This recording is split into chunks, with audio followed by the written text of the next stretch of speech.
Speaking of not taking the debate, there were some people on the MAGA right that took the bait. Well, 133 million people, Rev, watched Bad Bunny go out and just completely own the field, the stage, the country, the world. Lady Gaga comes in.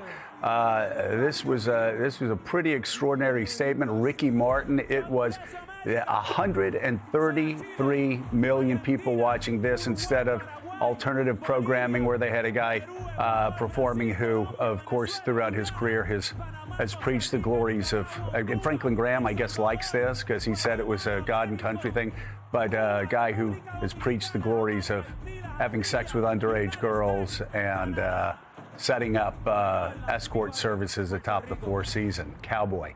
But here, Bad Bunny came out and Rev, there we go. Young ladies, I like them underage. See, some say that's statutory. Kid Rock. Enjoying, there's Franklin Graham underneath. You know, the false, the self-righteousness, the posing, that's all a sham, all in defense of a corrupt regime, and an immoral, corrupt regime.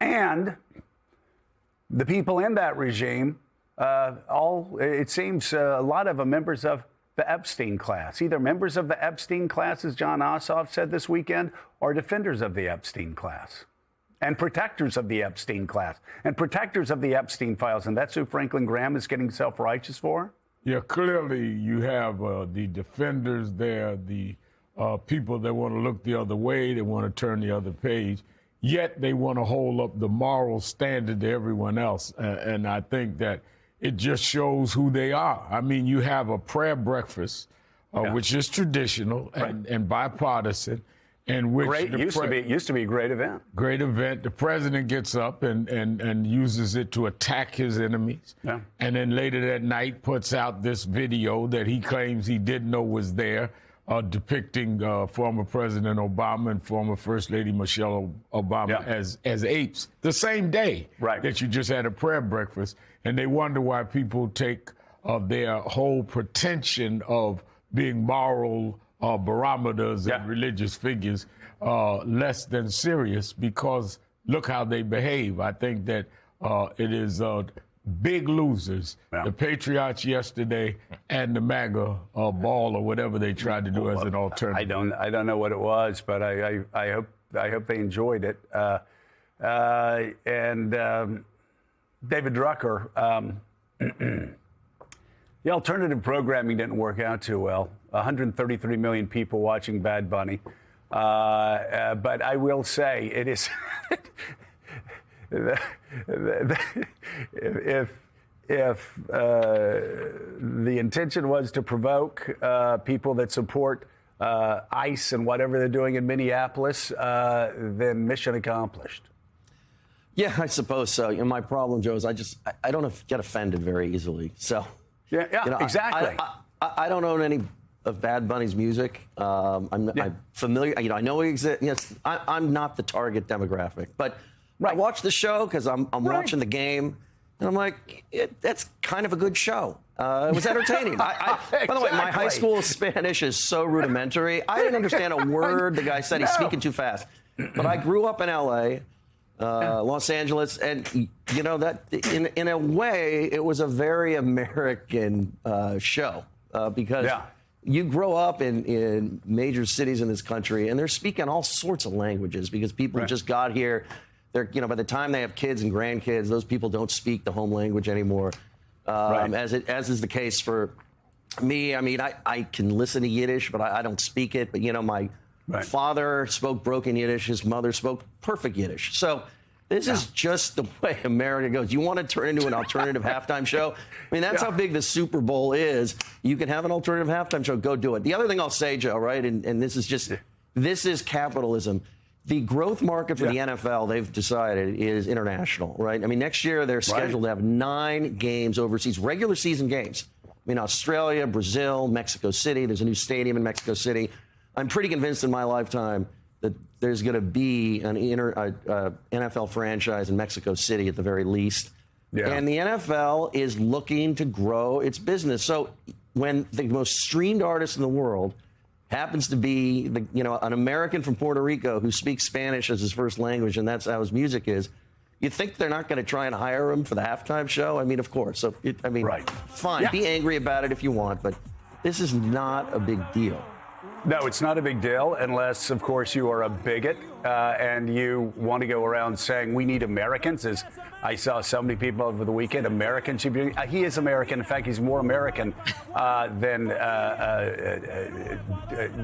dozens of people who performed for the halftime show. And I didn't see people melting down when it was U2 or Paul McCartney or other people who weren't born in America, who aren't, American citizens. John Heilemann, though, a couple of things. First of all, for Hispanics who have been called the others, who have been treated like garbage, who the Supreme Court has said can be pulled over and stopped because they look Hispanic or because they have broken accents or because they work at places where Hispanics and other immigrants work, because of all the racism and the bigotry that's been directed toward them. First of all, this had to be an extraordinary night. Say, okay, great. One of the most powerful institutions in America actually recognizes we are Americans.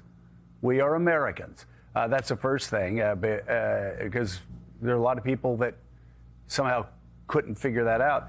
Second thing is the NFL as an institution is bigger than any other institution in America, and clearly does not care what Donald Trump or the MAGA right tweets. They just don't care. They are that big. The MAGA right tried to go after the NFL. I heard some people say, oh, we're going to boycott them. In 22, Republicans tried to make the NFL an issue. Guess what? It is bigger than ever, and it'll be bigger than ever next year, too. Well, and Joe, it's not like the people at the NFL were deciding, here's an obscure artist who's in the avant-garde. You know, it's the NFL. The NFL is smart enough to look at the guy who is the most streamed artist in the world and say, we have the biggest stage. There's no stage anywhere in the world at any time of the year where any musician, any group, any artist can command 135 million pairs of eyeballs. And the NFL says, hey, you know what? For our biggest audience anywhere in the world, let's pick what's the safe pick? The safe pick is the guy who's the most streamed, most mainstream artist in the world. That's, in some ways, it's telling Donald Trump and MAGA to go pound sand. But in some ways, it's just giving the people what they want. The data is pretty clear. It's also the case that we've got 60 million Spanish speakers in the United States. It's about 45 million where Spanish is first language, another 20 million or so where Spanish is a second language. This is not alternative programming. This is not bold, it's kind of bold break with tradition. It's something new. It's the first Super Bowl halftime act who's ever performed entirely in Spanish. But all this speaks to is that the NFL understands that its capitalist impulses are firmly in line with the choice it made, and the MAGA right is the one that's the force that is on the outside looking in. I will say, on top of everything else, whatever you think of the two last acts at the Super Bowl, whatever you think of Bad Bunny, whatever you think about Kendrick Lamar, they are two of the most exquisitely well-produced halftime shows I've ever seen. I don't know what I expected to see, but the combination of the music and the visuals and what Bad Bunny was singing a paean to here, which was to his heritage in a totally inclusive way.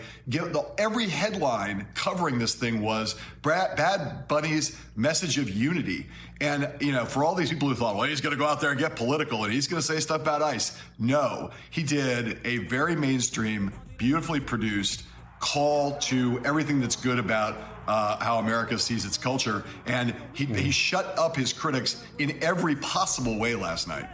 I mean, seriously, anybody that disagrees with what John said and disagrees that this is about as American of a halftime show as you could have, go look at Ronald Reagan's farewell speech to America. And he says it is immigrants It is new arrivals to this country every day. It's an America that throws open their arms to America. Ronald Reagan said this. Ronald Reagan said this, not some left winger.